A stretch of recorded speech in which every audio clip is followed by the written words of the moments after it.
Hello and welcome to Dario Comics. And today, despite these first books, we are going to talk about Kevin O'Neill today. And I bring you here and I show you this. And here we have Kevin O'Neill and the League of Extraordinary Gentlemen. There is a lot of stuff here. When I started, when I had the feeling that I wanted to do comics, I got myself 3 books. I got myself the Eckhart Tolle, the New Earth. It sounds cheesy, but it ain't. Because awakening to a life's purpose, and I was very, very adamant to make comics for a living, to produce great stuff. And yeah, this comics told me that, and I wanted to call my comics Awesome and Aware Comics, and I kind of did. I guess I got myself this book also, which is very good. But I talked about these books earlier. And then I got myself the Making Comics, the Scott McCloud. I don't know about this, if this was necessary, but I thought if I go all in, I might as well go with Scott McCloud. And then this is what we're talking today about. This is what I got myself first. I turn this now around. It was this comic, and I guess I got myself also the Invisibles, but we'll talk about the Invisibles later. Today we talk about Kevin O'Neill and the League of Extraordinary Gentlemen, and why this is such a great book and such a great comic, and why it resonated with me, and why I am making a video about it.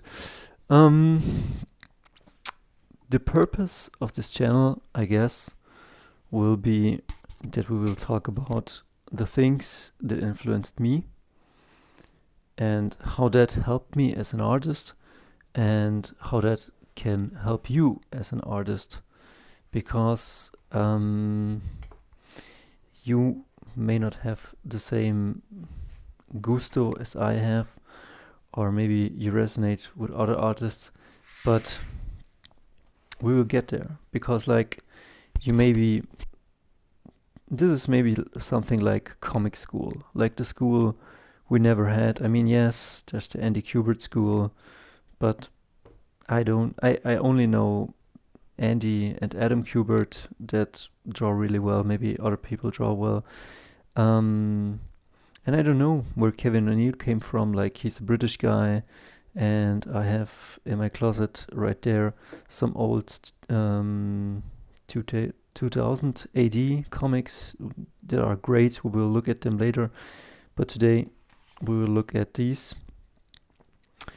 And why he's so great, and why he fits my style, and what I could learn from this guy.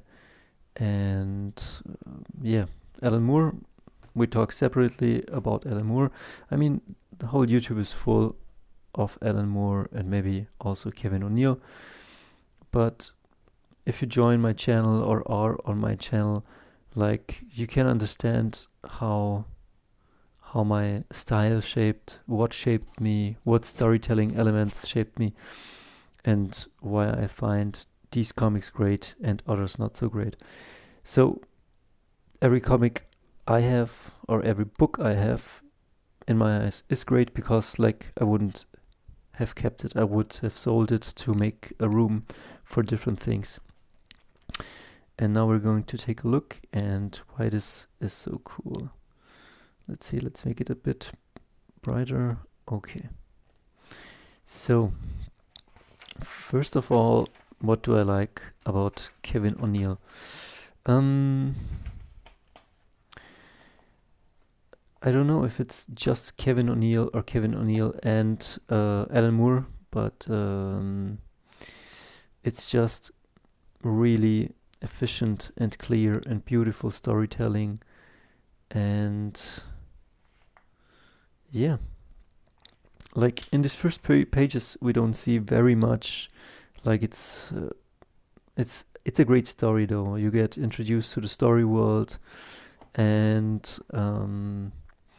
they're like, this is the Mr. Bond or Blonde, and she's Miss Mina Murray, and we're trying to get together a team because London and England are again in great peril. And so she's to find Mr. Quatermain. And this is what I like all the brush strokes. It's always so much going on in these panels. It's really, really fantastic, like the styles, and it's, I don't know if I want to call it dark and gritty, but it definitely has a very dark tone to it. Like, here she finds him, but he's drugged up, and she's about to get raped, and then he shoots a guy. And I guess I like it because it's really, really realistic, or at least it sets the tone of a story in a very dark world. And yeah, I kind of dig it because it's real. I mean, we will get to the Greg Capullos, to the Rob Liefelds, and to all the other fun stuff, but I resonate with this because it's like, it's great craftsmanship. Like, as you can see, we see here with very simple strokes the sea, and then we see here the sky, and it's just amazing. And then every page, like, I'm just at the beginning, every page is an adventure. There's always wonder, and there's always great stuff that happens, and it's just freaking amazing. And it's just like, this is just the first few pages. Like, they're just, she guarded him, Mr. Quatermain, and these two are kinda the main characters. And then we are getting introduced to Nemo, and everybody in this comic is a freaking bastard. And that that is also very cool, because like, everybody has redeeming qualities, and everybody is pretty much jaded and a tough motherfucker. And I like that. That's really cool. And it gets bloody, but it never gets bloody for no reason. Like, I'm not against violence in comics, but it should be justified, because anything else is just a fucking gore fest, and I'm not into that shit. If you are, that's totally okay, but it's not what I'm into. And I love the seeming simplicity of this coloring and layouts, and we're introduced, and this is where this comic shines. I mean, it's just the first couple of pages. It's not a review of the comic.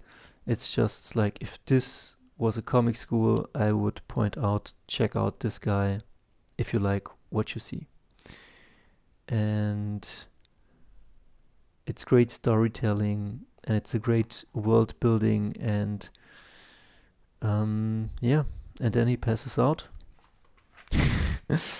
And yeah, they go on the hunt on a big city for Mr. Hyde, Dr. Hyde, Mr. Hyde and Dr. Jekyll, but they can't find him. He's an addict. He's trying not to be addicted, but he can't help it. And yeah, and then cool shit happens all the time. They meet Edward Hyde, and then they fight against him. And what I like about Kevin O'Neill is, like, it's kind of very dark, and he has always cool angles. Like, you've seen nothing yet, but I love this hand. Like, I love this, because I think I can do this. Like, look, you draw this, and then you black out everything you don't need because it's in the shadow, and then look at this expressionistic style. Like, I can do this. This was when I decided I don't have to be the greatest. I don't have to take forever to make a page. I mean, is this effortless? I don't think so. Or is this bad or easy? No, I don't think so. But I knew if I could draw like this, I could tell stories, and that's what's important. Like, I have so many cool stories in my head, and maybe you have too. And if you're capable of drawing this way, you totally can. It seems all effortlessly, but it's definitely not. But I love that the colors are kinda subdued, or it's pretty, it's doable, like painting, drawing, and writing like this. And it's maybe also a bit stupid that I'm considering always to do it all myself. Like, this is a whole team of people. Like, Alan Moore wrote it, and Kevin O'Neill drew it, and another person painted this up beautifully, and yeah, and then it's published and all. But I guess for the start, before you can get recognized or can get a team, maybe you gotta do your first comic maybe on your own or with a team. Like, I can be a team player, but I really love doing all the aspects myself, so I don't know what to tell you. I'm skipping through some cooler pages. Like, everything is really cool, but like, yeah, just the drawings. And here, this is the Invisible Man, and the Invisible Man is a very, very bad man. And even Mr. Hyde isn't as bad as this guy, and a lot of stuff happens. They always break into something or break out of something, and great pages like this is what I love. Like, I don't know if you can see, we have here a blue page with a red highlight and yellow and orange, and then we go to brown and yellow and orange.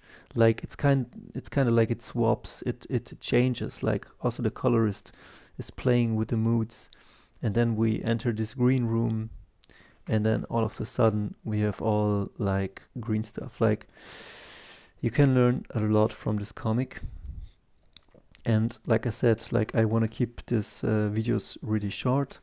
This is just like, if this were comic school, this is a recommendation. Check this comic out, you might like it. Or if someone doesn't know this comic, like I Look, Your Boy Zach, and Comics Matter, and Cartoonist Kayfabe. And so sometimes they introduce you to comics you didn't know that existed. And I'm also inspired very much by a music guy called Rick Beato, that says that music is dead, or not dead, but like a lot of cool things are not getting taught. And so I am trying to give you a certain education and bring you also along on my journey. And the next video will talk about where my journey started, how it came to a halt, and how I'm reigniting it again. And what I want to point out, there's a lot of much more books. I will end this book, and it was just this is issue 2, I guess, or volume 2, and we start here on Mars. And I was just blown away. Like, issue 1 was great, and issue 2 completely blew me away, because like, we're starting here on Mars on a flying carpenter, and he's flying, and he's flying to a base, and we don't know who this guy are, and like, it's all people from literature. My English is not so good, but I'm trying to get better. And then, like, this is just so amazing. Like, check it out, get it yourself. And yeah, it's drawn really good, it's written really good, it's great adventure, and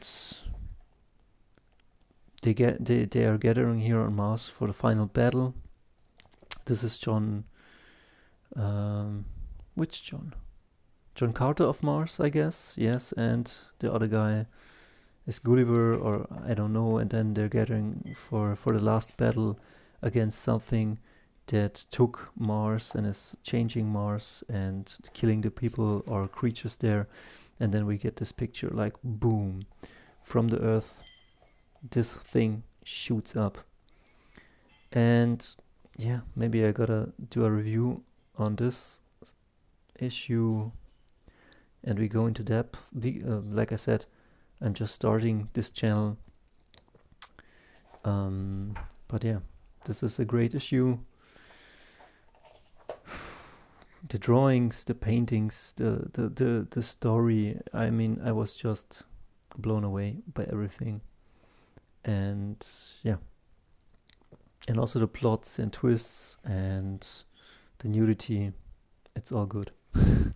So check this comic out. Yeah, Kevin O'Neill, Alan Moore, League of Extraordinary Gentlemen. Just an introduction. Maybe we dive into this later, and we see us in the next video.